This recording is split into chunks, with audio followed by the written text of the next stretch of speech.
श्लोक आज हम समझ रहे हैं। सततम कीर्तयन्तो माम, सतत जो मेरा कीर्तन करते हैं और प्रयत्नशील भी है, अपने वृत्ति को नीचे नहीं आने देते, अपने विचारों को दृढ़ बनाते हैं। ऐसे जो हैं वो जो कुछ देखते हैं, पेड़ को भी देखेंगे तो कभी कभी परमात्मा की लीला याद आएगी। एक अहीर था, अहीर गेटा बकरा चराने वाला, वो पढ़ा लिखा नहीं था, लेकिन वो वृक्षों को देखता था कि प्रभु तेरी क्या लीला है, क्या जरा सा बीज और वट वृक्ष अपरंपार नहीं। पक्षी गीत गाते बोले वाह क्या तेरा जादू है, इनके अंदर कैसा तूने कंठ में रख दिया स्वर। बुलबुल कितना बढ़िया गाती, पत्ते खाती है और इतना बढ़िया गाती है, पत्ते खाकर इतना आवाज बनता है। प्रभु तेरी लीला अपरंपार है, प्रभु तेरी महिमा अपरंपार है। एक पानी की बूंद, राजा महाराजा चक्रवर्ती सम्राट चलती है तो लोग राजाधिराज महाराज अंदाता घनी खम्मा फलाने राजा की। पानी की बूंद नाचती है, युद्ध करती है, यह करती है वो करती है, अंत में फिर मिट्टी छोड़ के चली जाती। क्या तेरी लीला है, क्या तेरी कारीगरी। प्रभु तेरी महिमा अपरंपार है, तेरी लीला अपरंपार। ऐसा करके वो खुश हुए जा रहा था, बस धन्यवाद से भरकर अपना हृदय भगवताकार बनाए देता था। अनपढ़ गडरिया था लेकिन अच्छी पढ़ाई पढ़ चुका था। उस नगर के राजा को स्वप्न आया कि प्रजा का धन, इतने टैक्स डालो कि प्रजा का धन हरियाणा नहीं तो परदेश में रखो, लेकिन खींचो, चूसो। श्री राम वजीर को बात बताया कि मेरे को स्वप्न आया कि ऐसे ढंग के टैक्स बैक्स डाल दें कि प्रजा के पास जो भी है ना माल खजाने में आ जाए। वजीर ने कहा कि हजूर दूसरों का अगर आराम चाहे तो दे आराम खलकत को, सताकर गैर लोगों को मिलेगा कब अमन तुझको। दूसरों को सता के जो धन लेंगे ना तो आपको सुख नहीं देगा, ऐसा शास्त्रों का सिद्धांत है। राजा ने डांट चढ़ाई, वजीर को भगा दिया, गेट आउट।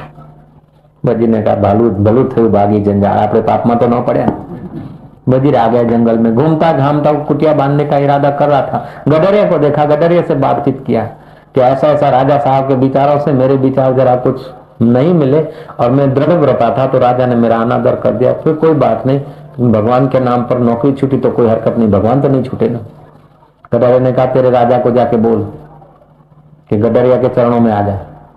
बोले क्या बोलता है, मेरे को तो निकाल दिया, तेरी खबर ले। बोले मेरी खबर नहीं लेगा तो बुला उसको। गया, बोले एक संत महात्मा है गडरिया के रूस में और वो आपको याद कर रहे हैं। बुलाया, बोले भैया तुम्हें ये स्वप्न आया है कि प्रजा का धन खींचकर राज्य में भर दें, खजाने में। मानदाता जैसे चले गए, बड़े बड़े राजा चले गए, अवतार लोग भी चले गए, तो अपन लोग का आप तो रहेंगे लेकिन हम भी चला जाऊंगा। मुझे लगता है कि आप भी चले जाएंगे। राजा साहब गुस्ताखी माफ हो, तो धन तो साथ में नहीं आएगा, लेकिन धन खींचने का जो पाप किया वो साथ में आएगा, तो नरक में जाना पड़ेगा। और आपको जो स्वप्न आया है ना, ये ईश्वर का स्वप्न नहीं, किसी शैतान ने स्वप्न दिया है। तुम ध्यान भजन के करके नहीं सोए होगे ताकि अच्छा स्वप्न आए। नाराज मत हो ना, गुस्ताखी माफ हो। वो राजा का बन के उसको सीख दे दी जरा प्रेम से और अपना दृढ़ संकल्प था कि इसका हित हो। राजा का मन बदल गया। बोले ये ज्ञान सब तुम कहां से लाए। बोले मैं अनपढ़ हूँ, गडरिया हूँ, गवार, लेकिन मैं जो देखता हूं ना तो उसकी याद करता हूं कि तेरी लीला अपरंपार है, तेरी माया अपरंपार है। एक छोटा सा वट वृक्ष का बीज और इतना वट वृक्ष खड़ा कर देता है, एक पानी की बूंद और एक राजे महाराजे बना देता है। अरे प्रभु क्या है, एक पत्ते खाने वाले घेटे और उसमें से दूसरे घेटे बन जाते, गौ बन जाती है, फिर दूध देती। क्या घास फूस और क्या दूध बनाने की मशीन, हाड़ मास में घास में से दूध बनाने की मशीन कैसे तू फिट करता है। तेरी लीला अपरंपार, तेरी महिमा अपरंपार, तो ही तो बस ये याद रहता और कुछ नहीं। राजा का जीवन बदल गया। वही अनपढ़ आदमी भगवान का फोटो रख के कुछ गीता पढ़ने की लीला कर रहा है। चैतन्य महाप्रभु पसार हुए, देखा कि आदमी भाव विभोर हो रहा है, अश्रु बह रहे हैं, रोमांच हो रहा है, लेकिन गीता के श्लोक कोई एक भी सही ढंग से नहीं पढ़ता। श्री कृष्ण जैसे बच्चे पढ़ते थे, पढ़ने की खेल करते अनपढ़ बच्चे वैसे, लेकिन उसके चेहरे पे कोई मस्ती है, कोई रौनक है। चैतन्य महाप्रभु छुप के खड़े हो गए। उसने जब वो पढ़ के गीता रखी, भगवान को नमस्कार किया, तो चैतन्य ने कहा कि भाई पंडित जी, आप गीता पढ़ रहे थे? बोले गीता तो मैं जानते नहीं, अनपढ़ आदमी। लेकिन आप अनपढ़ हैं, फिर क्या कर रहे थे? बोले मैं देख रहा था कि अर्जुन जीवन की यात्रा से थक कर विषाद में आ गया था, हताश निराश हो गया था, और भगवान का संकल्प था कि इसकी हताशा निराशा दूर हो और इसका कल्याण हो। तो भगवान कल्याण की भावना करके इसको कुछ बोले थे। क्या बोले थे मैं नहीं जानता हूं, लेकिन इसका कल्याण करने के लिए भगवान बोले थे। वो भगवान का चित्र देखता हूं, जब अर्जुन का कल्याण करने के लिए भगवान बोले थे, तो मेरे हृदय में भी जो कुछ बोलते तो मेरे कल्याण के लिए तो बोलते नहीं। ऐसा करके मैं धन्यवाद से भर रहा था। चैतन्य महाप्रभु ने उसके पैर छुए हैं कि काका तुमने गीता ठीक पढ़ी है, हम लोग तो केवल ही कोई अर्जी सीखे हैं, हम तो ग्रामर सीखे, गीता तुम ही सीखे हो। ये जरूरी नहीं है कि कोई विद्वान हो, कोई बड़े बड़े श्लोक बोलता हो, बड़ी बड़ी प्रार्थनाएं जानता हो, वो पहुंचा हुआ है, और कोई अनपढ़ है तो अनपहुंचा है, ऐसी बात नहीं है। तुम ऐसा मत समझना कि मैं प्रवचन कर रहा हूँ, सत्संग सुना रहा हूँ, ऊपर बैठा हूं तो मैं आपसे बड़ा हो गया और आप छोटे हो गए। ऊपर बैठने से कोई बड़ा नहीं होता, नीचे बैठने से कोई छोटा नहीं होता। बड़े में जो बड़ा परमात्मा है, उसके इस हाथ में अपना जीवन सौंप दे, वो बड़ा हो जाता है, और संसार के हाथ में अपना जीवन दे दे, वो छोटा हो जाता है। कबीरा जोगी जगत गुरु, तजे जगत की आश, जो जग की आशा करे, तो जब गुरु और वह दास। जोगी तो जगत का गुरु होता है, लेकिन जगत में से सुख लेने की इच्छा न करे। सुख तो अपने आत्मा का आता है, जगत का तो उपयोग होता है, सुख नहीं होता है। हम क्या करते, जगत में से सुख लेने की मजूरी करते हैं, और जितना आदमी जगत में से सुख लेने की स्पीड में है, उतना वो आदमी बेचैन मिलेगा आपको। आज के युवक बड़े बेचैन मिलते, क्यों? कि बेचारे उधर से सुख लेना चाहते, उतने अशांत होंगे। तुम्हारे पप्पा में, मम्मी में जितना धैर्य था, सहन शक्ति थी, वो तुमको नहीं मिलेगी अपने में। और तुम्हारे में जो इस उम्र में धैर्य है, सहन शक्ति है, वो तुम्हारे बच्चों में नहीं है। तुम जब 18-20 साल के थे, जो अपने माँ बाप का आदर करते थे, या तुम मान अपमान को झेल सकते थे, या बाप की डांट सह सकते थे, उतना तुम्हारे बेटे तुम्हारी डांट नहीं सह सकते।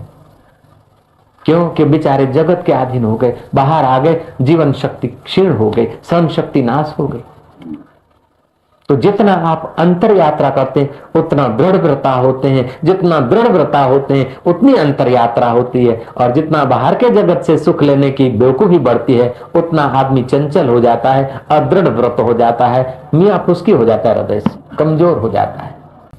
खैर, अब क्या करें? जो बीत गई सो बीत गई। जो बीत गया समय, उसको याद करके अपने को कमजोर मत बनाओ, लेकिन अब दृढ़ संकल्प करो कि इतना जप करूंगा, ऐसे करूंगा, मैं एक मुसाफिर पुस्तक पढ़ूंगा, हिम्मत देने वाले शास्त्रों को पढ़ूंगा, जो हमारी हिम्मत तोड़े ऐसे व्यक्तियों की बातों को सुनी अनसुनी कर दूंगा।